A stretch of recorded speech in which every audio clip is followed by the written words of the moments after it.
দিনটো আজি বৰষুণ পৰি থকাৰ বাবে ভাবিলোঁ খিচুৰিকে বনাওঁ। সেইবাবে মই আহিলোঁ পাকঘৰত আৰু এয়া মই তেল গৰম দি দিলোঁ। আৰু মই কি বস্তু ৰেডি কৰিছোঁ আপোনালোকক দেখাওঁ। ইয়াতে চাউল, জলকীয়া গুড়ি, মছলা পাতি, হালধি, নিমখ আৰু তেজপাত ৰেডি কৰি ল'লোঁ।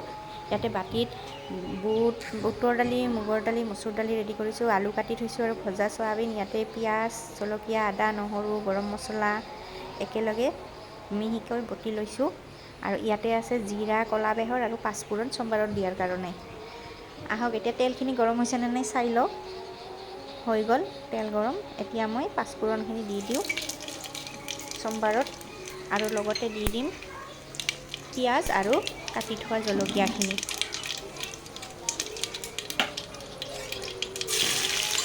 এইখিনি অকণমান ভাজি ল'ব লাগিব ভালকৈ।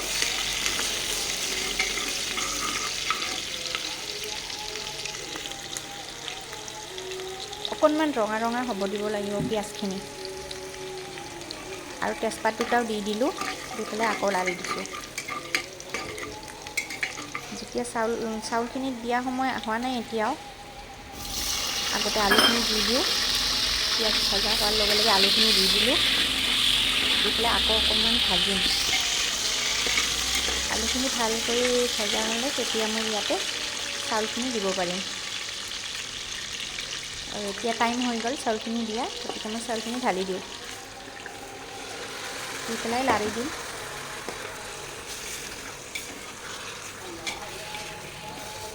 ভালকৈ মিক্স কৰি ল'লে বস্তুখিনি সকলোখিনি মছলা পাতি চাউলত লাগি ধৰিব আৰু কালাৰটোও ধুনীয়া হ'ব। চাউলখিনি ভজা হ'ল, এতিয়া মই ভিজাই থোৱা দালিখিনি দি দিছোঁ। প্ৰথমতে মই আধাখিনি দালিয়ে দি দিলোঁ, বেছি হ'ব বুলি, লাগিলে পিছত দিম। আৰু ভালকৈ মিক্স কৰি ভাজি ল'লোঁ এইখিনিও। বাকী দালিখিনিও দি দিলোঁ, লাগিবই এতিয়া। তাৰপিছত আকৌ অকণমান ভাজি পেলাই এতিয়া দিম মই পিহি থোৱা নহৰু, আদা, গৰম মছলা আৰু জিৰা, দি পেলাই আকৌ লাৰিম।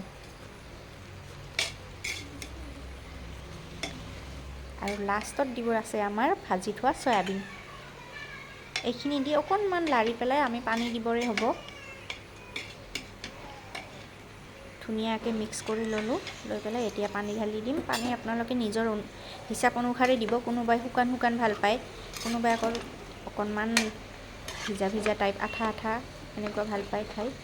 মই গতিকে আকৌ অকণমান পানী দি দিলোঁ আৰু এতিয়া মই ঢাকনিখন লগাই গেছৰ ফ্লেমটো হাই কৰি দি দিম। দি পেলাই চিটি অহালৈকে মই 10 মিনিটমান বেলেগ এটা কাম কৰিলোঁ। আজি আমাৰ চিটি আহি গ'ল। 10 মিনিট পিছত চাওঁ, চিটিটো যোৱাৰ পিছত খুলি চাওঁ। ৱাও, ধুনীয়া এটা টেক্সচাৰ আহিছে আৰু দেখাতো ইমান ধুনীয়া লাগিছে। গোন্ধটোও কিন্তু তামাম আহিছে, একদম পোলাও পোলাও টাইপ। আৰু আমাৰ ৰেডি হৈ গ'ল চব্জি খিচুৰি। কিছুমানে আকৌ চব্জি বিৰিয়ানী বুলিও কয়, মই খিচুৰি বুলিয়ে কওঁ ঘৰত। আৰু দেখাত বহুত ভাল লাগে, খায়ো বহুত টেষ্টি হয়। এনেকৈ বহুত হেল্ডি এইটো।